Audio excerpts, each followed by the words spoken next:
Video বানালেই নাকি বাড়ছে views এবং ফলোয়ার্স। রিলস বানানোর সময় বাঁশের ব্রিজ নড়লেও তাতে ভয় নেই ক্রিয়েটারদের। ব্রিজ নড়লেও একেবারে ফুল দমে চলছে নাচানাচি। সূত্রের খবর, এই ভিডিও বানাতে গিয়ে অনেকের মোবাইলও পড়েছে জলে। তবে আসল কথা হলো, ব্রিজ কাঁপুক বা মোবাইলই হারাক, ব্রিজ কর্তৃপক্ষ সতর্ক করলেও একরকম অসাবধানতার সঙ্গেই চলছে রিলস বানানোর কাজ। সাধারণ মানুষের সুবিধার্থে পারাপারের জন্য ছাড়িগঙ্গার উপর পূর্বস্থলী থেকে নদিয়া জেলার ইদ্রাকপুর যাওয়ার জন্য কিছুদিন আগেই উদ্বোধন হয়েছে অস্থায়ী বাঁশের ব্রিজের। আর সেই বাঁশের ব্রিজের উপরেই বিকাল হতেই কন্টেন্ট ক্রিয়েটারদের ভিড়। অস্থায়ী সেই বাঁশের ব্রিজের উপর নাচানাচি সহ বিভিন্ন কন্টেন্টের ভিডিও তৈরির জন্য বিকেল হলেই ভিড় জমাচ্ছে তরুণ তরুণীরা। বিকেল হলেই এলাকায় তৈরি হচ্ছে যেন একরকম মেলার পরিবেশ। বসছে ফুচকা, পাপড়ি চাট, ঝালমুড়ি সহ বিভিন্ন দোকান। ভিডিও বানাতে এসে গোপাল রাজবংশী বলেন, আমরা লক্ষ্মীপুর থেকে এসেছি, এটা পূর্বস্থলী, এটা বাঁশের ব্রিজ। এখানে বিকেলবেলা অনেক সবাই আসছে, ভিডিও করছে, আমার ভিডিও করা হচ্ছে, বহু দূর থেকে মানুষ আসে ভিডিও করতে।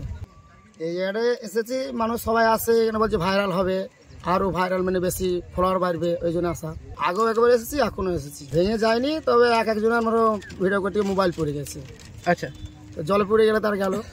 আচ্ছা, তবে প্রশ্ন উঠছে, এই অস্থায়ী ব্রিজের উপর নাচানাচি কতটা সুরক্ষিত?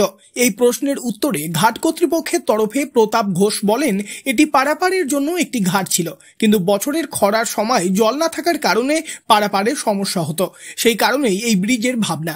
তবে যে সমস্ত কন্টেন্ট ক্রিয়েটাররা ব্রিজের উপর ভিডিও তৈরি করতে যাচ্ছেন তাদেরকে সাবধান করা হচ্ছে বলে তিনি জানিয়েছেন। এই বিষয়ে তিনি আরও বলেন, এই বিষয়টা এটা টোটালি করা হয়েছে মানুষ পারাপারে যোগাযোগের জন্য। এবার ওনারা নতুন নতুন জিনিস একটা হয়েছে এখানে, তাই ওনারা আসছে 5 জন, এবং ওনারা যারা আসছে যাচ্ছে, যাওয়া আসার যেটুকু পরিবেশ রাখার প্রয়োজন প্রত্যেকে আমি বলছি। এটা চলাচলের রাস্তা, সবাইকে আমার একার দ্বারাই ঠিক রাখা সম্ভব নয়। আপনাদের সবাইকে খেয়াল রাখতে হবে যাতে কোনো সমস্যা সম্মুখীন না হতে হয়। একটা এখান থেকে যখন যাচ্ছে, দেখো এটা বাঁশের ব্রিজ, এটা অন্য লোহার কিছু নয়। এটার ওপরে সবাই একটু খেয়াল রেখে চলাচল করতে হবে, বেশি নাচানাচি করলে হবে না। এর জন্য কিন্তু কেউ দায়বদ্ধ হবে না। প্রত্যেককে সতর্ক করছি, এবং যারা বাচ্চা নিয়ে যাচ্ছে সবাইকে বলছি কি মাসি কি দিদি কি যাই হোক একটা সম্পর্ক দিয়ে বলে যে আপনারা বাচ্চাকে একটু হাত ধরবেন, এবং এটা জল যারা ফোন যাদের আছে ফোনটা হাতে ভালো করে ধরে রাখবেন, পড়ে গেলে আর পাবেন না, এটা যেন খেয়াল থাকে আপনাদের। 10 টাকার বিনিময়ে ব্রিজের উপর উঠলেই বানানো যাচ্ছে বিভিন্ন ভিডিও। তবে এটি ভিডিও বানানোর জন্য ধার্য টাকা নয়, পারাপারের জন্য ধার্য টাকা 10 টাকা। সেই 10 টাকা দিয়ে ব্রিজে উঠে ভিডিও তৈরি করছেন অনেকেই। তবে স্থানীয়রা জানিয়েছেন, যে পরিমাণ ব্রিজের ওপর লাফালাফি বা ঝাপাঝাপি হচ্ছে তাতে যে কোনো মুহূর্তে বিপদ ঘটার আশঙ্কাও রয়েছে।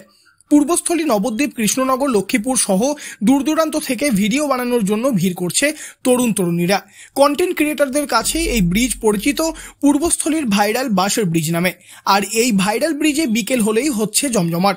তবে প্রশ্ন একটাই, পারাপারের জন্য এই ব্রিজে এইরকম লাফালাফি হলে কতদিন ঠিক মতন সুরক্ষিত থাকবে ব্রিজ?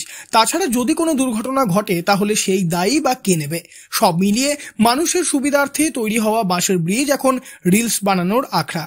পূর্ব বর্ধমান থেকে বনোয়ারিলাল চৌধুরী, লোকাল 18 বাংলা।